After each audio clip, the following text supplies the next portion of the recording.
Football Frenzy Plus, sponsored by McCloskey Kessler, starts now.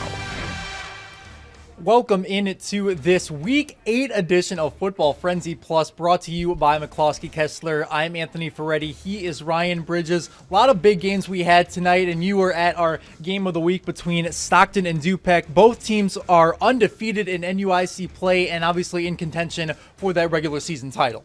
Certainly. So we got to get right down to the action. No wasting time here. This is a 6-0 matchup for both teams in this game. Quarterback Lucas Rosso in the second quarter taking off on the direct snap. They were snapping it to Rosso all game long, and he was eventually going to break one down the right sideline, and he does for a 90-plus yard touchdown. I was impressed, though, with Stockton throwing the football in this game. Noah Larson connects with Jack Messendike, and you'll see that a little bit later just as a spoiler. That makes it 6-6 after a failed two-point try, and that was the score at halftime. Third quarter, and it's Tyler Tunick into the end zone, 14-6 after the two-pointer. And then, as I mentioned before, Larson to Messendike once again. And then, with a minute left in the fourth quarter, the handoff to Mark Detweiler, and he punches it in 18-14 with 15 seconds left. The quarterback, Rosso, can't find anybody, so to stop the clock, he's got to get out of bounds. He dives, and the clock is still spinning,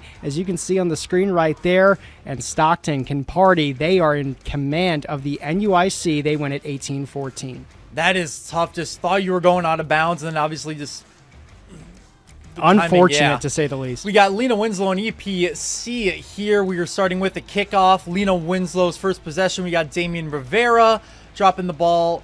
Then the Wildcats wasting no time, take it to the air. That is Leighton Lamoureux recovering. Got the receiver into the breadbasket there. And then after a failed two-point try, it is 6-0. We see the Panthers get on offense. They get some redemption. Then here as well, just, I mean, as we saw, it was Aiden Wild going wild in this game. Yeah, he just rumbled all over EPC. I mean, on this run especially, I mean, he's going airborne. He's spinning out of tackles. He's spinning into them. He falls at the 1 yard line. We got to look at this run once again, Anthony. I mean, spinning through, no problem for him. They go down at the 1, and then they're able to punch it in. Long story short, Lena Winslow controls this game from the start of the second quarter on. 60-32 was the final score. Let's go to the Nick 10, shall we, Anthony? We shall. This is Belvedere North and Hananiga.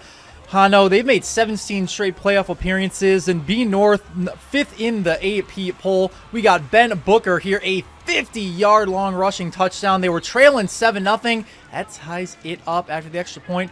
Then into the second here, Hano gets it off to Brady Jarvis. That's a 4-yard TD, 14-7 Indians.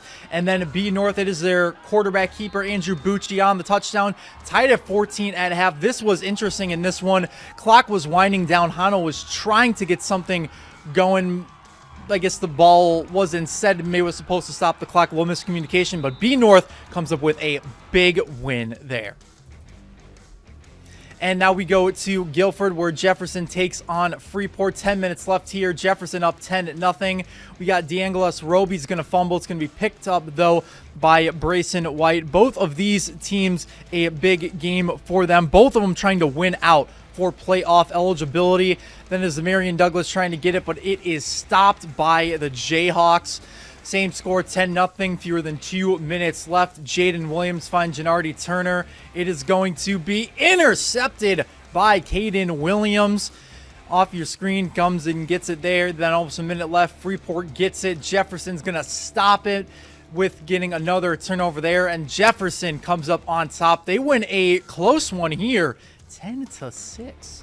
Really interesting games for both these teams, and Jefferson, they've played some really just great defense throughout the season. You remember, they opened with East in the first game of the year. The final score was 3-0, and you can look at that as an offensive problem, but Jaden Williams at quarterback, Gennardi Turner, who fortunately couldn't come down with that ball. Caden Mullins, I mean, what an interception. He is such a great two-way player. But that Jefferson offense, they can get some things going, and they're one game away from the postseason. I think so, and it is interesting. Based on the research I've done, I think they're seeking their first playoff berth since 1993. So if they could win next week, they can party like it's 1993. Yeah, Cody Casaza, he has really turned around that program. Yes. They only had 2 wins in the previous 2 seasons coming into this one, and they've doubled that total in just this season alone. Really impressive stuff, and we got a few more teams knocking on that playoff door, especially coming into tonight. maybe there were some teams that clinched that playoff eligibility that could be in. That's a little bit of foreshadowing coming up here on Football Frenzy Plus. But for now, we got to take a quick break. We'll see you in 2 minutes.